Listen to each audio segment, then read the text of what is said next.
Welcome to the Widowed Parent Podcast with your host, Jenny Lisk. Hey everyone, it's Jenny Lisk, and this is episode 58 of the Widowed Parent Podcast. So I had such a great discussion with Leslie Gray Streeter for this episode. And first of all, I want to say a big congratulations to Leslie on the launch this week of her new memoir. It's called Black Widow, a sad, funny journey through grief for people who normally avoid books with words like journey in the title. So as you might be able to guess from the subtitle, it's actually quite a funny book. I don't know, it might seem weird to say that a book that, features someone dying is actually enjoyable to read. And I think it's Leslie's style and skill and the way that she brings her humor to the book. There's quite a few funny scenes, some of which come up because of their cross-cultural marriage. She is Black and from the Black Baptist tradition, and her husband was white and Jewish. So there's some pretty funny things that come up around dealing with some of that. And also we talked about her mom moving in with her to help her, as she says, co-parent her toddler after her husband died. So lots and lots. I really enjoyed talking with her and enjoyed reading her book. I hope you enjoy my discussion with Leslie Gray Streeter. My guest today is Leslie Gray Streeter, who is joining us from West Palm Beach, Florida. Leslie is an entertainment columnist for the Palm Beach Post and is the author of the new memoir, Black Widow, which was just released this week. Leslie, welcome to the show. Thank you. Thanks for having me. Yeah. I've really been looking forward to talking to you, a fellow widowed parent and fellow writer. Congratulations, by the way, on your book launch. Thank you so much. Thank you. Very exciting. Let's just jump right in here with a passage from the book, if you don't mind. It's this passage on page 174. Yes. All right. Let's hit it. Okay. It's been 2 months since Brooks has seen Scott, and he knows my mom, whom he calls Gigi, seems to be hanging out more than she ever did. He's such a happy kid, seemingly a healthy one, and I'm still trying not to wreck that by saying the wrong thing at the wrong time or saying too much or not enough. Right before my mother moved down, we were sitting in the living room chilling, and he raised his little face, all smiles, and just asked me, "Where's Daddy?" 2-year-old voices are cute and sweet, but his is the cutest and sweetest. And that direct-ass question posed, and that voice sent me reeling. Did he suspect what the answer was? Had he specifically asked me while smiling adorably because he sensed drama and was trying to be easy on me? Or did he really want to yell, "Chick, where you been hiding my father? I'm going to report you"? Whatever he was trying to do, whatever he was trying to say, this was it. No more evading. I was not going to lie to my child, so I had to get this right. Right-ish. "Well, honey," I said, squatting to eye level, "Daddy had to go away because he was sick, and we're not going to see him anymore here. But he loves you, and he never would have left if he didn't have to, and he's watching over you." I didn't know how to explain permanence to a person whose footwear clothes was Velcro, but that's all I got right now, kid. Thank you. Thank you for sharing that with us. Thank you. I think it's a great way to set the stage. And I mean, your son obviously was very young, 2 years old when his dad died. And how old is he now?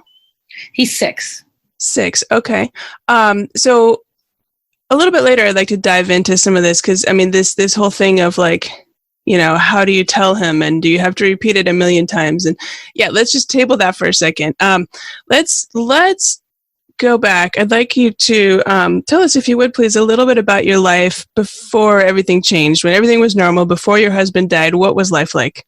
Yeah, the life I chose rather than whatever the heck this is after. It's like, what? Because that's how it is. It's like, this is what you wanted it to be. And this thing happens and it's rude, first of all, because that's not what you plan. And then you have to you become a single parent and you become an unmarried person when you weren't planning to, and you have to become all of these things on the fly. And I know some people have some time to deal with it. Some people don't. My situation with my husband's heart attack was very sudden. But I can't imagine that it doesn't always suck, always, no matter what the protocol is. We We're in our early 40s. Both were 44. He was about to turn 45 in a couple months. We were married. We had a little boy who we were in process of adopting, whose name is Brooks. He was literally starting a job, a new job the next week. He died on a Wednesday. He was starting a new job on Monday. We had already planned his 45th birthday celebration down in Key West with some friends. We had planned a trip already to Maryland, where we're both from, for a conference for an award I had won. And we'd already planned which relatives we were going to visit and who we weren't going to tell we were coming, all that kind of stuff. And then this happened. And like I said, it just literally changed from the grand plans of we're going to grow old together and dance on the veranda to like literally we were supposed to be at this place at 2:00 and you screwed it up by dying. Oh, wow. And you guys actually originally met a long, long time ago, right? Yes. Long time ago, back in the 80s, which is a long time ago, in ninth grade in high school in Baltimore. And we didn't know each other super well, but we knew who each other were. And then he went to college with my twin sister at a very small college in Maryland. I went to the big college, the University of Maryland, the flagship campus at College Park. So we kind of danced around the same circles for 20 years or so. And then when our class was getting together for our 20th reunion, everyone friended each other on Facebook, and we found each other that way. He had lived in South Florida actually at the same time I had, and then moved back to Baltimore briefly and said, "Hey, I see you're living in South Florida. I'm headed back there soon. Can I take you out for a drink?" And I was like, I guess, I don't know. So and he did. He came back several months later, and it kind of went from there. It was really cool. That's awesome. And I think there's a little bit of a cross-cultural love story element here as well, right? Can you tell us about that? There is. I am Black, thus Black Widow. I think those of us who are widowed can joke about these things. I did not kill him. That is not why I'm a Black Widow. I'm literally a Black Widow. A couple people will go, "Well, people get that title." I'm like, if I had killed him, would I really be writing this book and call it that? I would not. Uh-huh. I'm literally a widow who is Black. My husband was white and Jewish. I was raised Baptist. So there was, even though Baltimore is a very integrated city, well, it's segregated in a lot of ways, but the high school I went to was not. It was very integrated. And if you're in these sort of like series of like magnet and citywide schools, you kind of tend to run into a lot of people who are different from you. And we just did, it wasn't weird to us to have friends from different places, from different neighborhoods, of different religions and races. And and both of us had relationships with other people who were different than us before then. So it wasn't like, I say in the book, it wasn't like a big hallmark moment. This is so different. What will I do? It wasn't any of that. Well, and there's some rather funny things in the book, particularly when you're trying to, I think you're at the funeral home and you're trying to plan, how to do this burial, and you're not Jewish, and you brought along his Jewish cousin to like give you some consulting, and it's the kind of thing, once again, you can't plan this. And once again, what I love about when I talk to widowed people, I go to a thing called Camp Widow every year. And one of the things I love about the widowed community is that we are out of blankety blanks to give. We don't care anymore. I'm not insulted by a lot of stuff unless it's stupid. And a lot of dumb things are funny because you have to laugh about the crappy thing, because otherwise you would have nothing to laugh about. So that day, yes, we were standing in the graveyard and they're like, well, that's this section and you can't go there. And here's the mausoleum where you'd be buried head to head and heart to heart. It's like, what is that? And his cousin, Kim, we had just had dinner with the night before, and she had driven her parents from southern Palm Beach County down to Fort Lauderdale at like 5 a.m. for them to fly back to Baltimore. Because we're all from Baltimore originally. And I called her to tell her, I said, I don't want to say, but I think it looks bad.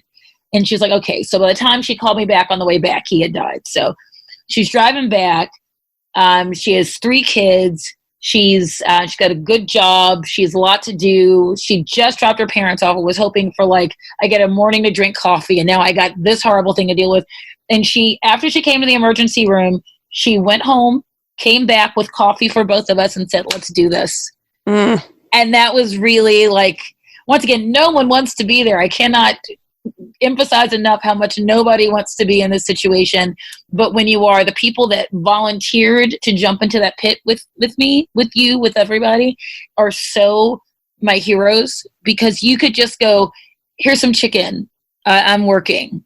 But I sent you some chicken. Yeah. You know, and I got some of that, which is fine. People acknowledge it. It's fine. Chicken, we accept chicken. But it's fine. Well, it's funny because I would have said casserole, but I read in the book that I think you said Black Baptist, like chicken is death food or something. What did you say? Well, it's one of those things where it's like, well, and it's funny because I'm now vegan, but yeah, there's a lot of chicken. There's a lot of like whatever your usual comfort food is. There's a lot of like macaroni and cheese and greens with various pieces of pork in it or whatever. If you're being lean, it might have some turkey, but usually it does not. But yeah, chicken is the thing. It's like when my husband's mother died, it was a lot of, you know, platters with like, cause you know, a lot of Shiva plates. So it's like, you know, kugel and stuff. And it was like, I didn't know what any of that was. And I was getting everything wrong. And I was like, I don't know over there, you know, then it was a lot of, they didn't keep kosher, but a lot of some of their friends did who sent stuff. So it was like, you know, hummus and like unleavened bread and stuff like, it was like, I was just a lot to learn, about that. So in my tradition, you know, obviously he was not there at his own funeral, but family was, and they were like, what do you got? And like, whatever, and they don't keep kosher, like I said, but whatever you can make of that, there was probably chicken, and there was chicken. There was a lot of stuff. There was a woman that we knew who Scott was very fond of, who lived down the street from us, whose restaurant was down the street from us. And he loved her lasagna and stuff. She's Italian, Mama Gizzy. And by the time I'd gone to the bathroom and came back, and there was all this food that people had brought. So people do that. And just for people to show up is really amazing. And to add whatever their contribution is really beautiful. And I really appreciated that. Yeah. Yeah, for sure. For sure. Okay. So let me ask you then. So you were living in Florida, you had your son, you were working on adopting, and the process in the middle of all that. What happened? How did you end up a widow? I blame many people. Yesterday I did an interview that said I blame ribs, which is to say I blame rib. He was, I think it was a lot of things. It was chalked up to a heart attack and heart disease. He was not super duper healthy in terms of, he was a middle-aged dude who, like most middle-aged dudes, even when they have health stuff, overlook them or don't want to worry about it or think that that'll happen. Something will happen and it'll be fine.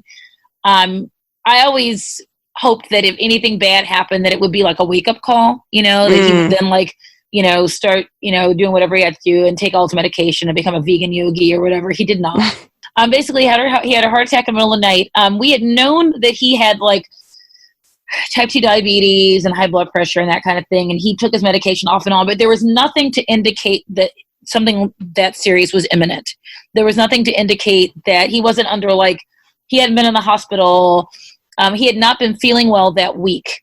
And there was a thing going around. It was like a midsummer cold going around. And I don't know if he got an infection or something clearly happened to exacerbate everything that was happening. And I don't know. I go to the doctor and to the emergency room, and the doctor goes, well, what happened? I go, well, you should tell me that, because literally he's here and he's dead. Right. And they're like, yeah, he's dead. Like, ugh. So, but yeah, it was chalked up to heart disease. And because we did not have an autopsy because he was Jewish, you know, once they figured out that, you know, the police cleared it. When someone dies at home who is relatively young, they investigate it. Oh, that's super fun to find out. It's not super fun to find out. Wow. That when we were at the ER, and my friends who were at home with my sleeping child called and said the police are here. I'm like, okay, fine. So, and they just walked around. They asked some questions. They asked to see his medication. They went to the room. They said, thank you so much. I'm so sorry for your loss. And they left, and that was done. And I get that. And that's for everyone's protection or whatever. But it's like, it's not fun to hear that when you're dealing with everything else. And, you know, you're going to have to go back home and your husband will never be there again. You got to go, and the cops were here. That's great. Right. That's great. It's like you need one more thing added onto that. One more thing. Oh my gosh. Yeah. All of it was cruddy. It was just, let's just chalk up to the worst day ever. It was the worst day ever. Yeah. So after that worst day, what like those early months, like what were the early months like for you, and particularly maybe in relation to, your new role as a widowed parent? Well, it was the kind of thing when I was in my 20s, I remember saying, my friends were beginning to pair off and get married. I remember saying to a friend, I was nowhere near a relationship that would have produced a child. And I was like, I really like to be a mother. And one of my friends was like, you could adopt. I'm like, I don't want to be a single mother. So go 20 years later, and that's exactly what happened. So getting used to the term, the idea that words like widow or single parent applied to me, which clearly that was not plenty of people plan to be single parents. I did not. Nobody plans to be a widow. So I did not, this is not something that I ever thought. And those terms are so in the culture that you know what those mean. You have an idea of what a widow is. My own mother is widowed. You understand what these things are. And part of the learning to deal with it was that I really was on my own. I mean, even though my mother moved in and became my co-parent, she could leave at any time. You know what I mean? He's not her child. He's my child. And the buck stops with me. So just every layer of, okay, I'm the one who ultimately decide where we live. And I'm the one who ultimately decide what preschool he goes to and then what kindergarten he goes to, and not being one of those people who go, well, this preschool feeds directly into Harvard, all of that stuff. And to making the decision about what his name would be, whether we would hyphenate, and I decided to, or, getting him a passport, or where he should travel, or vaccinations, or anything like that. All of those decisions fell on me. And those were never things I always figured, because I had gotten used to being married for 5.5 years.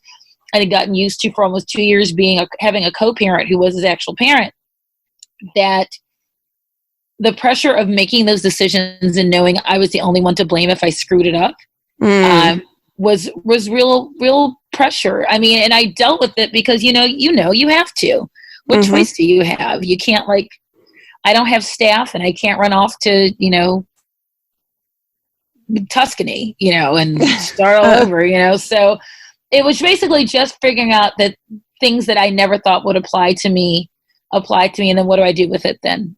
Well, and I want to follow up on what you just said about the pressure you felt to do, the decisions were all yours. But first, I just wanted to, for listeners, the name topic that you mentioned, that was because your son was, at that point, technically your foster child, and you were in the process of completing. So the name wasn't finalized or legal. It was not finalized. It wasn't legal yet. So, I mean, we were calling him what his name is.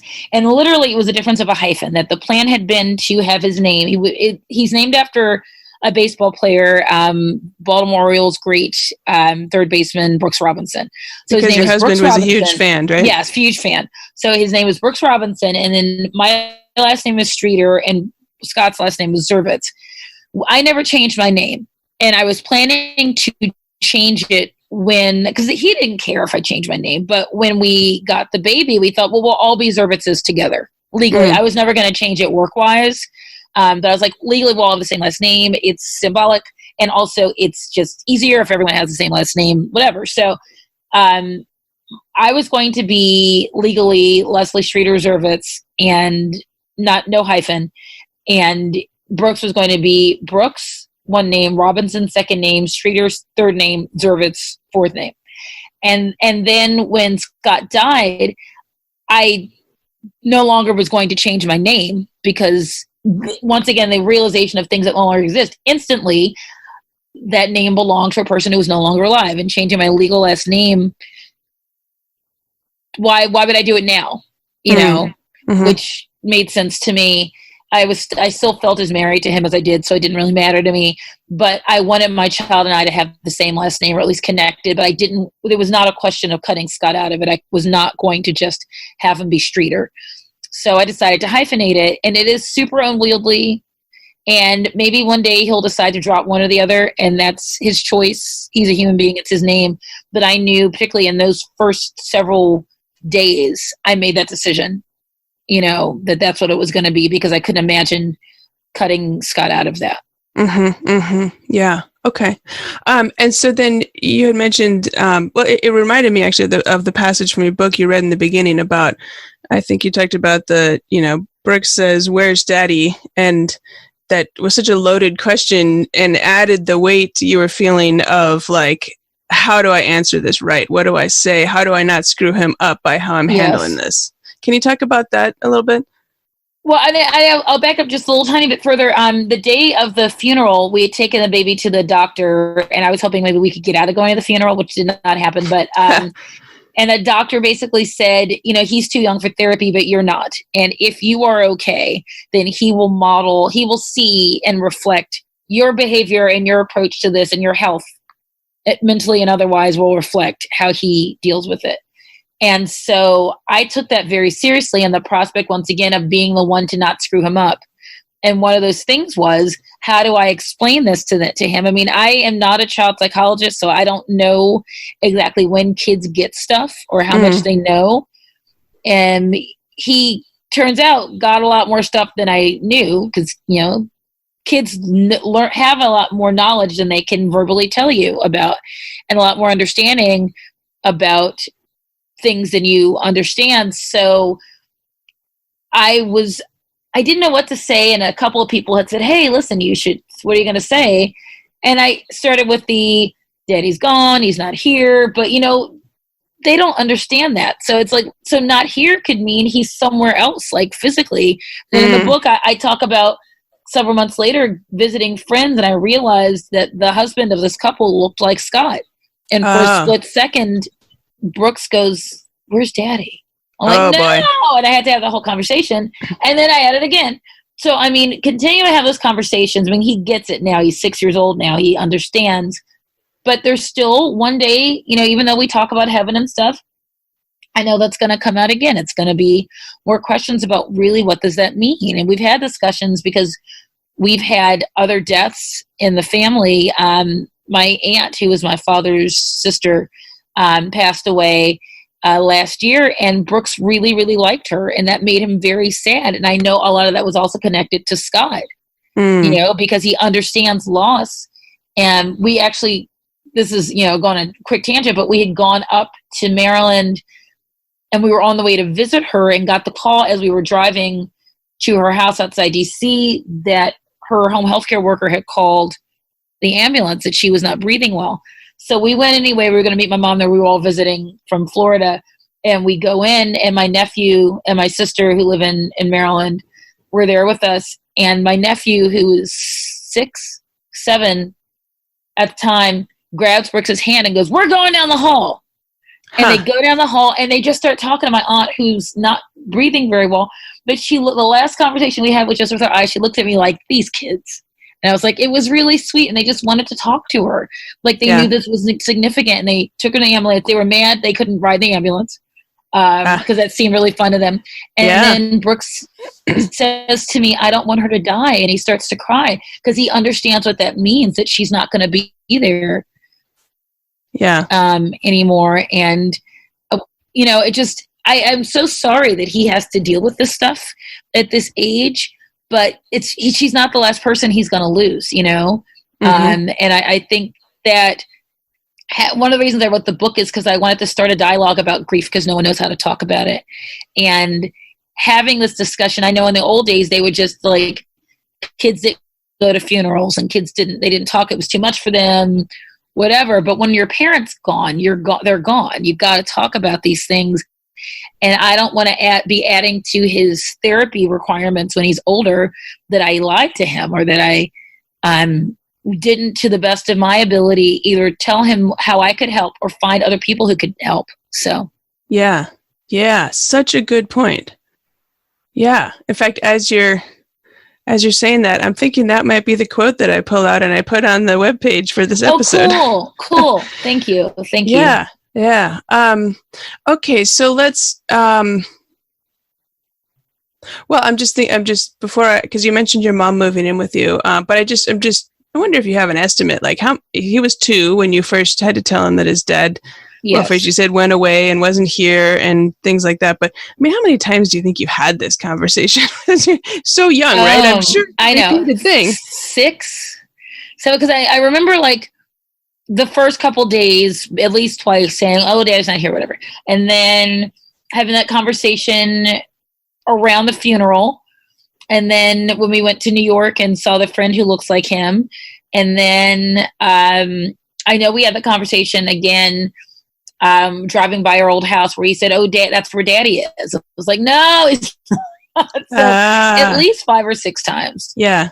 Directly, probably more just than an aside or whatever. And it's hard. Also, things like Walt Disney don't make it easy because The Lion King comes on and Simba's dad's about to die. And I'm sitting behind him in our living room going, "Oh no, oh no, oh no." So I pause it and he goes, "What?" And I go, "Something very sad's about to happen to Mufasa, and this is sad, and Simba's dad's going to die." And I said, "Do you want to keep watching?" He goes, "Yeah," because he's 4, and that's what they do. But it's just all of these freaking movies where the parents die are so, like, Frozen, dead parents. All Ariel, dead. Where's her mother? Oh, God, here we go again. It's always this discussion. And now he's very interested in these things. We see a movie, he goes, "Is this dad dead?" "Yes, his dad is dead." So, and he relates to it in a weird kind of morbid way. Yeah. No one wants that to be the way you relate to Simba. Yeah. Not at all. Okay, so let me ask you about your mother. So, and I think you mentioned she became widowed just a couple of years before you. 3 years, yeah. Okay, and so then she ultimately, or at some point, she ended up moving in with you, right? Can you tell us about that? She's still here. Oh, great. She was planning to move to Florida. She was selling their house in Little Rock, Arkansas. They had lived there for about 20 years. They'd moved there for my dad's job and gotten established. She went to nursing school. She was teaching. Everything was doing great. And then my dad had cancer and died in 2012. So she continued to live there. And then in 2015, she said, "I'm ready to move." Everyone in Maryland was lobbying for her to move there. And I think assumed that she would because that's where so much of my family is. And she said, "Leslie doesn't have any other immediate family from our side down there besides Scott and the baby. So I'm going to move there." And everyone's like, "Boo." And then went, "Okay, fine." So she was scheduled to move 3 weeks after Scott died. She had already put the house on the market, hired the movers. All that stuff was happening. But she wasn't going to move in with you, right? She was going to be nearby? She was going to be nearby, about 1.5 miles away. And Scott had helped pick out the apartment. We had a joke after he died, my mom and I, that Scott was like, he was so protective of her. His own mother had died the year that we were married. And he just loved my mother very much. And it was like an episode of House Hunters where we would like drive by a place and he would go, "Nope." Okay. And my mother and I joked that like, Tina is looking for an apartment in Lake Worth, Florida. Meanwhile, her son-in-law, Scott, won't get out of the car. And it'd be like pictures of Scott going, "No, no, no, no." So it was like that. So she was all set to move down. And when she came down the day that he died, just several hours later, she was in my house, and he died probably 3:30 or so in the morning. My sister was in my house by 11 o'clock that morning, and my mother was there by 1. They just went. And I was crying, and I go, "Just move in with me." And then I thought, this could be horrible. This could have done the worst mistake ever. And it wasn't. It worked out to be. And then realized what a big thing I was asking her to do, which is she's moving down to live her single grandma life. And I'm saying, "No, but could you really co-parent a toddler with me? Because that'd be fun." That's what you want to do in your 60s is hang out with a baby. And she said, "Thank you." It's probably not permanent. I mean, it's been 5 years almost. I mean, everyone's living their own life. And I am proud to say that my mother is an individual, and it was never conceived to be permanent for the rest of our lives, because she gets to not be a parent, she gets to not do that. But it's been really great having her, and she's still here so far. So yeah, that's awesome. And I think originally she moved into your family home, right? Yes. We had been renting that house for about 3 years at that point. 3 years? Wait a minute. Yeah. We moved in 13. So it was 2 years. So 2.5 years. We lived in that house and had thought about buying that particular house. And then our plan had been, he died in 15. The plan had been in early 16 to start looking for a place to buy. And we had already started like doing Zillow searches and all that stuff. So it's weird, like the difference, but I guess it would be this way, like Scott moved into the condo I owned when we got married. So the real difference between someone else moving into your space, even as much as you try to make it theirs, it really isn't the same as the two of you, whoever that two is, picking out a place together and saying this will be our space. And no one person feels more ownership over that space than the other one does. And so ultimately you and your mom and your son picked a new place and moved into... Yes. We've been here about 4 years, yeah. Yeah, nice. Terrific. Gosh, I think we could keep talking about this all afternoon here, or all morning, my time. There you go. There's so much in the book, so many stories, but I don't want to spoil it for readers, so I'll just encourage them to pick it up and well, I was going to say enjoy. Maybe that's the wrong word, but it is. There's a lot of funny stuff in the book, and like you said, it's kind of a funny humor that widows can, laugh about some of this stuff. I wanted to ask you, as a widowed person, did the humor make sense to you? I mean, did the things that were funny in the book seem? And that's so funny because I had a review where it was a fairly positive review, but they said that sometimes the humor seemed forced to them. And I remember thinking, this is a person who has not gone through this kind of trauma, because when you think of like memoirs about grief and about widowhood, it's very serious and very somber music, and everyone is very sad and wears black and shakes their fist at the sky and that kind of thing. And when you actually go through it, I have never been to a funeral where someone didn't say something funny. I've never sat with a grieving person for a particular amount of time where someone didn't tell a story about that time the person who died really pissed them off in something that happened. And I think that's just how we deal with things. So it's incredibly rewarding to me and edifying to me to hear from widowed people that part of the book makes sense too, because that's a way, not the way everyone does, but a way to deal with things. Yeah, for sure. I think it's very real. I think that widowed people, widowed parents, reading it will see themselves in a lot of these pages, even if their story is a little different in some respects, right? There's so much, I think, that is common about the experience, even if, somebody doesn't have a Jewish husband that they're trying to figure out how to deal with the gefilte fish or whatever, right? Like, I mean, it may be a different scenario, but it's still, the same themes, the same, I think, stuff that people can recognize and some laugh about, I mean, in some cases in your stories. I did forget to ask about Camp Widow. You mentioned that you had gone to that, and I think more recently you've been speaking at that. Can you tell us about that? Have you gone? I did. I went once. I'd like to go back again. It just hasn't worked out with my schedule. But actually, I'm looking forward soon here. I'm interviewing Michelle Neff Hernandez, who founded, of course, Camp Widow and Soaring Spirits. I said hello. She is a miracle to me. She is a person who took, as one of the worst things could ever happen to you, and didn't just turn it inward. She said, not just how can I save myself, but how can I help save other people? What can I do for my experience?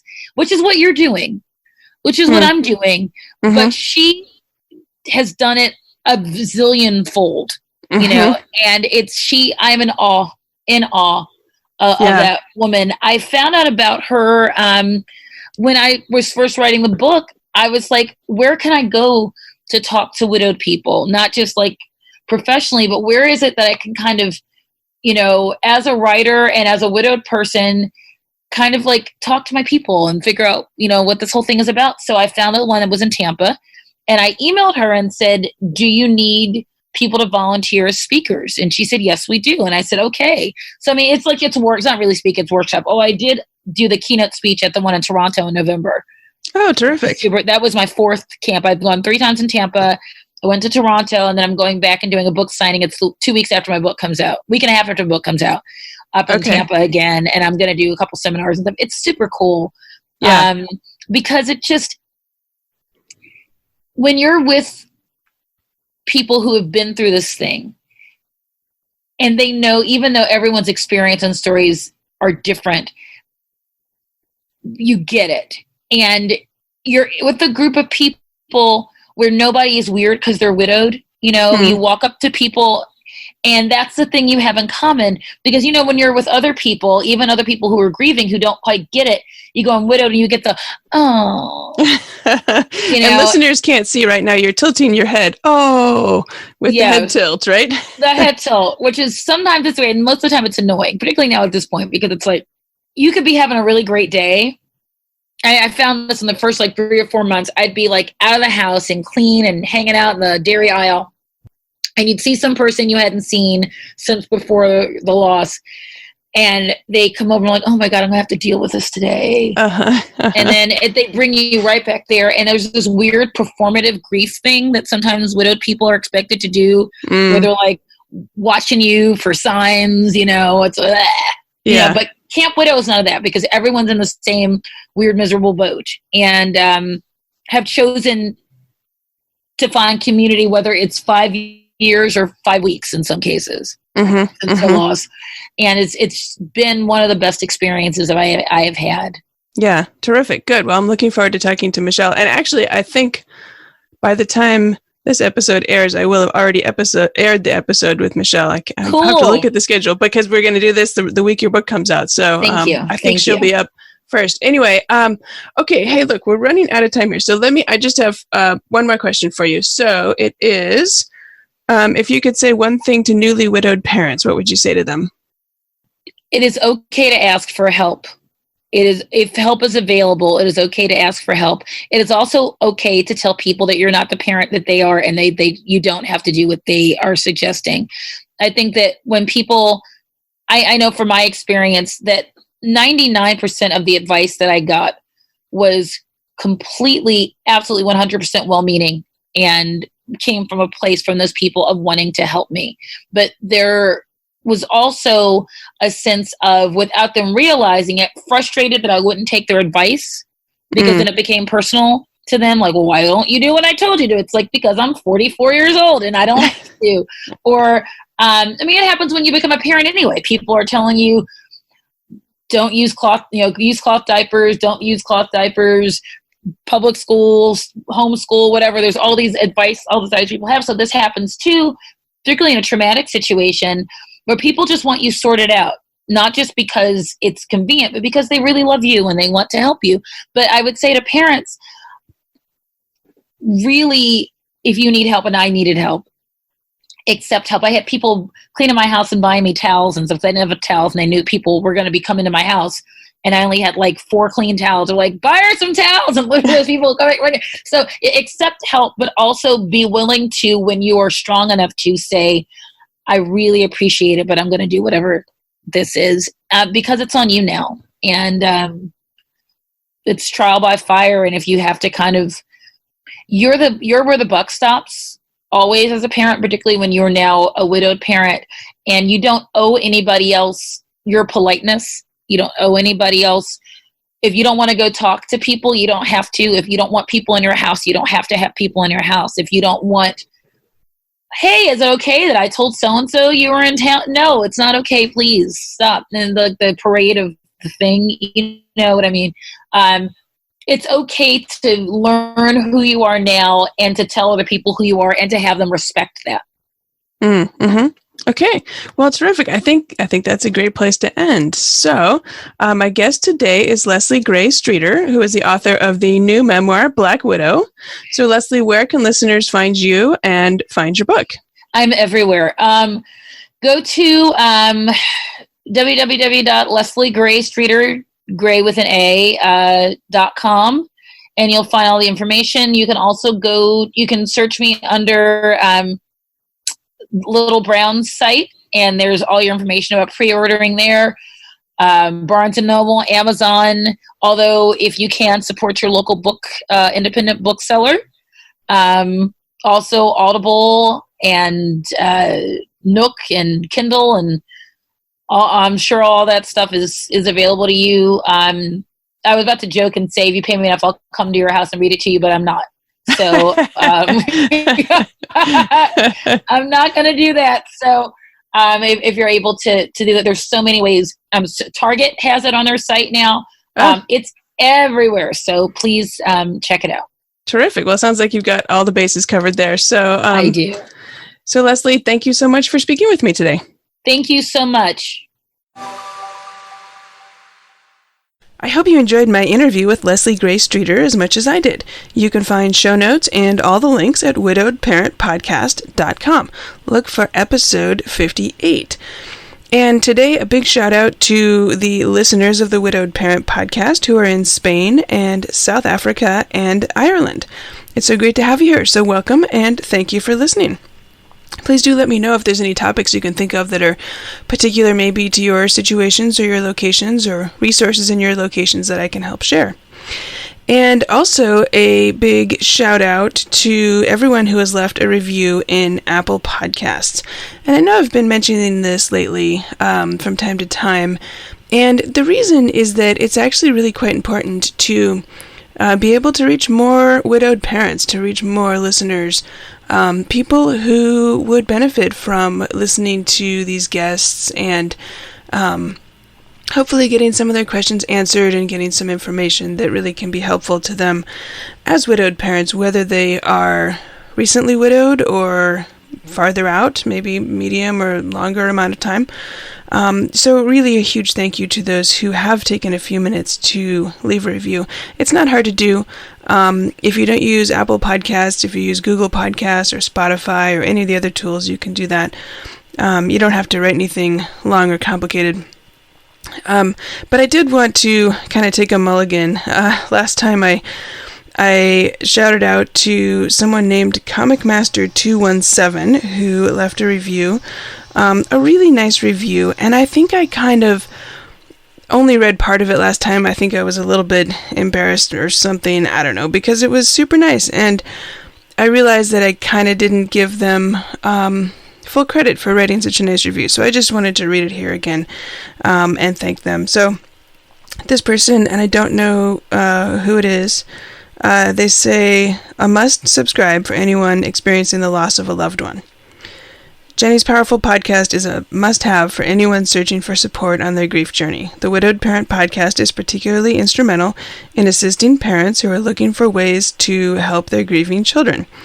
Jenny decided to create the content she was looking for after her husband died in order to ensure that her children would not be left behind in their grief. Thank you, Jenny, for the phenomenal work you're doing. You are bringing tremendous hope and healing to the bereaved community. And then there's a heart emoji. So thank you, ComicMaster217. Thank you for taking the time to share that. I really do appreciate it. And I wanted to call that out again because I don't think I did a very good job with that one last time. So as far as what's coming up on the show, I am very glad to have my technical issues fixed. You might have seen last week that I was actually right about to go in to record an interview, and my microphone just wasn't working. I hate to say broken because I don't know what the problem is. All I know is it just was totally not working at all, not even the tiniest bit, with no apparent reason. So to make a long story short, the manufacturer was super nice and sent me a replacement, and then I sent back my old one, and so it's working, which I was very, very happy to find out. So I think all's well that ends well, and there was no show last week because this was really an 11th hour problem, and I couldn't record that interview, and I also couldn't put out a show or even put out an encore episode or anything because I didn't have a good way to record anything. So back in business and very happy to have this mic. So coming up in the next few weeks, more terrific guests. Everything is kind of been shuffled around a little bit between the technical issues, of course I'm here in Coronavirus Central in Seattle. Things have been a little, crazy with that.